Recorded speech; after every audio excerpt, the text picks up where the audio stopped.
Hi Ciera. You said you've been having some difficulty on the homework that was set. I'm presuming it's the trial and improvement one that I've got just loaded up here. So what I'm going to try and do is go through this as if I'm doing it myself, and hopefully that will shed a little bit of light on it for you and help you to understand it a bit. Okay, so the whole aim of trial and improvement is it's like multiple guesses to get to an answer, and you're getting closer and closer to the answer as you make each guess.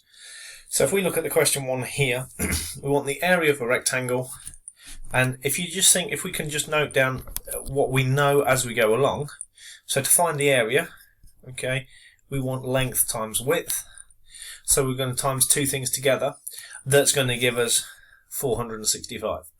So the length of the rectangle, this bit here, is going to be 3 centimeters more than the width. So let's say the width is W and the length is W plus 3 and the width is W. So that means I'm going to times W by W plus 3. Okay, now that might not make a lot of sense at the moment, but what we've got to think is we need two numbers that times together to make 465. Okay, and one's got to be three numbers more than the other. So we're just going to randomly just put in some values for this bit here.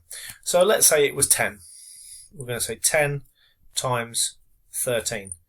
We've got 10 plus 3 and we've got 10 here. So 10 times 13, well, we know that's 130, so that's massively too small. Okay, so let's try 20. So the next one will be 20 times 23. We're still 3 centimeters more than. Okay, so using the calculator this time, okay, we've got 20 times 23. That gives me 460. So if we said the width was 20 on here, okay, the length was 23, that gives me 460. So I'm a little bit under, so I know I need to be more than that. But I'm in the right sort of place, I'm in the right ballpark. Okay. Now look into here, it says it's been rounded to the nearest whole number. So if we think what that means, 465 is what it's been rounded to. The smallest it could be is 464.5. Okay. And the biggest it could be would be 465.49 recurring. That's the smallest, the biggest it could possibly be to round down, because the 4 here would round that and leave it as it is to 465. So we want something that's going to be in that range. So let's try the next thing. Let's try and get a little bit closer. Now it says correct to 1 decimal place. We need to find the width. So let's put a decimal place in there and let's make it 20.1. We still want to be 3 away, so we're going to do 23.1. And again, we're going to just times that in the calculator. So 20.1 times 23.1 is going to give me 464.31. Now it's close, but it's not there yet, because we still need to get, that would round down to 464, not 465. So let's go another 0.1. So we're going to go 20.2. So this is going to be 20.2, and this is going to be 23.2. And that gives me 468.64. Okay. So that's still, now I've gone the other way. This is massively too big. So I know it can't be 20.2. And I know the 20.1 is too small. So I've got to try and think now. I want it to 1 decimal place. What would 20.15 be? Because 20.15 would round to 20.2. So let's do another one. And let's say 20.15 and 23.15. We've still got a gap of 3. So we just put it into the calculator. 20.15 times 23.15, and that's going to give me 466.5 0.4725. Now if I rounded that to the nearest whole number, it would round to 466. Okay, this one would round to 468. This one would round to 464. Okay, now we know it's got to be less than 20.15 and 23.15. It's got to be less than that because that rounds to 466.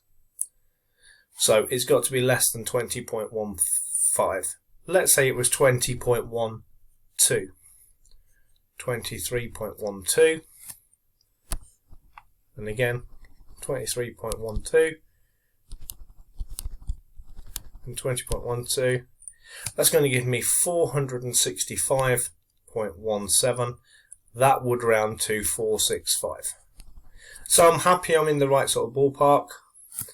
Now, we've not finished yet because we need to think that's the value and I need to round it to 1 decimal place.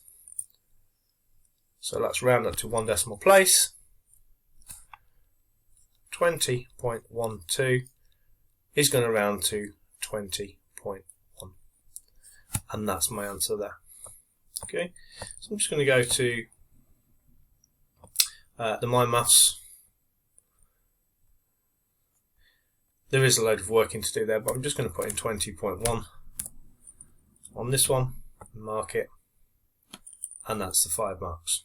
Okay, the boxes on here, this box here is for your working out, for you to type the values in. So you could put 20.1, 23.1 and get the value there, and that's to get you to the right answer. Okay, second part of the question. Let's go back to this one. Okay, again we've got the same sort of thing. We've got an x value times x, so we've got x squared, so to speak. We've then got x times 1. Okay. So that's going to be x, oops, x times 1. So if x in this case was, I'm just going to go straight into My Maths and we'll do it just thinking about it. Let's say x was 3. Okay, so if x was 3, x times x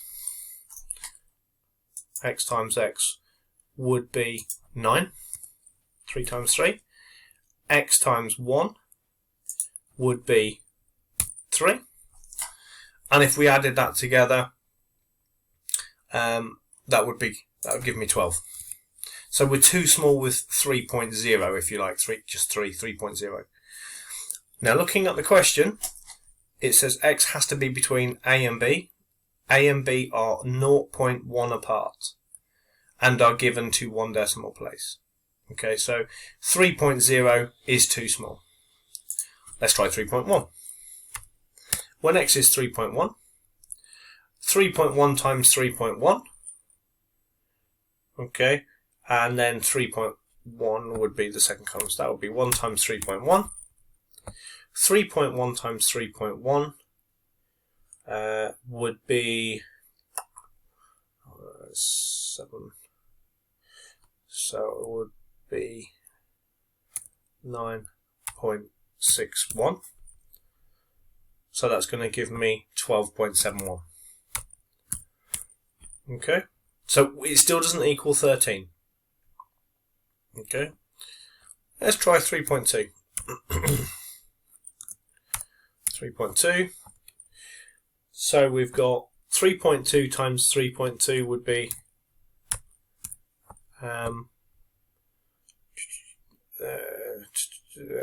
12. So that's going to be 10.24. 3.2 times 3.2 would be 10.24. And then 3.2 times 1 would be 3.2. And add those two together gives me 13.44. Okay, so that would work out to be 13, but now you've got to think, what about 3.3? Okay, 3.3 would be too big, because 3.3 would be, this one's going to be 3.3, and in total it would be 14.19. Okay, so that means that one's going to be 11. Sorry, 10.89. Okay.